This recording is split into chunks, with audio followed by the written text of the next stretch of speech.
അസ്സലാമലൈക്കും. ഐഷൂസ് വ്ളോഗിലെ പുതിയൊരു വീഡിയോയിലേക്ക് എല്ലാവർക്കും സ്വാഗതം. ഞാൻ ഇന്ന് ഇവിടെ ഉണ്ടായി കാണിക്കുന്നത് ഈ ഇല വെച്ചിട്ടുള്ളൊരു താളിപ്പാണ് കേട്ടോ. ഇത് കർക്കിടക മാസത്തിലൊക്കെ പിന്നെ 10 ഇലകൾ തിന്നണമെന്ന് പറഞ്ഞ ഇലപ്പെട്ടിട്ടുള്ളൊരു ഇലയാണിത്. പുറത്തൊക്കെ എന്തെങ്കിലുമൊക്കെ ഉണ്ടോ നോക്കിയിട്ടാണ് പറിക്കുന്നത്. ഇന്നും ഇവിടെ കാര്യം ജന്തുക്കളും മാറാമ്പിലൊക്കെ വന്നാണ്ട് നിൽക്കുക. അപ്പോൾ പുഴുക്കളൊക്കെ ഉണ്ടെങ്കിൽ അതൊക്കെ ഉണ്ടോ നോക്കിയിട്ട് തന്നെ പറിക്കുമ്പോൾ തന്നെ കൈൻ്റെ വെള്ളയിൽ തട്ടിയാൽ ചൊറിയൊന്നുമില്ല, പക്ഷേ തൊലിപ്പുറത്ത് തട്ടിയ നല്ല ചൊറിച്ചിലാണ്.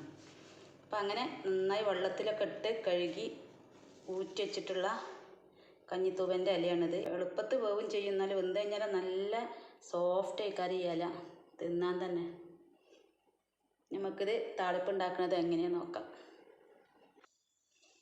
അതൊരു മൺചട്ടി അടുപ്പത്ത് വെച്ചെടുത്തതിന് നമുക്ക് ഞയ്ക്ക് വെളിച്ചെണ്ണ ഒഴിച്ചെടുക്കാം. ചെറിയുള്ളി ഇട്ടെടുത്തതിന്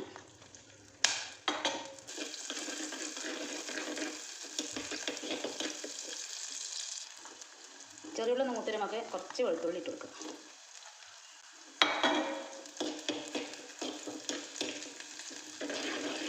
ചതച്ച ചിരവറിഞ്ഞ് ചതച്ചാട്ടോ, എന്നാൽ നല്ല എരിവുണ്ടാവണം.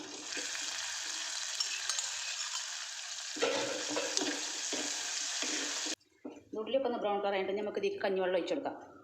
താളിപ്പ് ഉണ്ടാക്കുമ്പോൾ കഞ്ഞിവെള്ളമാണെന്ന് എല്ലാവർക്കും അറിയാമല്ലോ.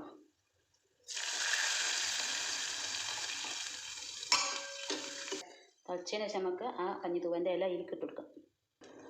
അതായത് തിളച്ച് കഴിഞ്ഞിട്ട് നമുക്ക് ഇതിലേക്ക് ഇലകൾ ഇട്ട് കൊടുക്കാം.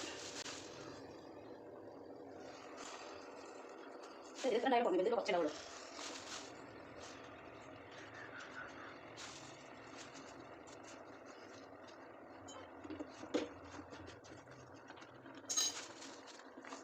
മൂടി വെച്ച് കൊടുക്കാം. അതിനൊന്ന് പിന്നെ ഇല ഒന്ന് വാടിയിട്ട് മറന്നോളൂ.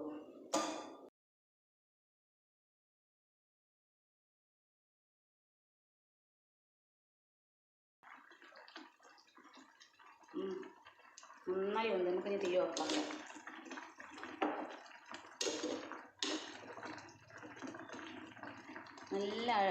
നല്ല ടേസ്റ്റുള്ളൊരു താളിപ്പാണ് കേട്ടത്. ചൂടോടെ കഴിക്കണം തന്നെയാണ് ഏറ്റവും ടേസ്റ്റും. അങ്ങനെ എൻ്റെ വീഡിയോ എല്ലാവർക്കും ഇഷ്ടമായെങ്കിൽ ലൈക്ക് ചെയ്യുക, ഷെയർ ചെയ്യുക, കമൻറ്റ് ചെയ്യുക, കൂടെ സബ്സ്ക്രൈബും ചെയ്ത് സപ്പോർട്ട് ചെയ്യുക കേട്ടോ. എല്ലാവരും ഇഷ്ടപ്പെട്ടിട്ടുണ്ടെങ്കിൽ കഞ്ഞിത്തൂവ കിട്ടുമ്പോൾ ഒക്കെ ഒന്ന് ഉണ്ടാക്കി നോക്കണ്ടേ.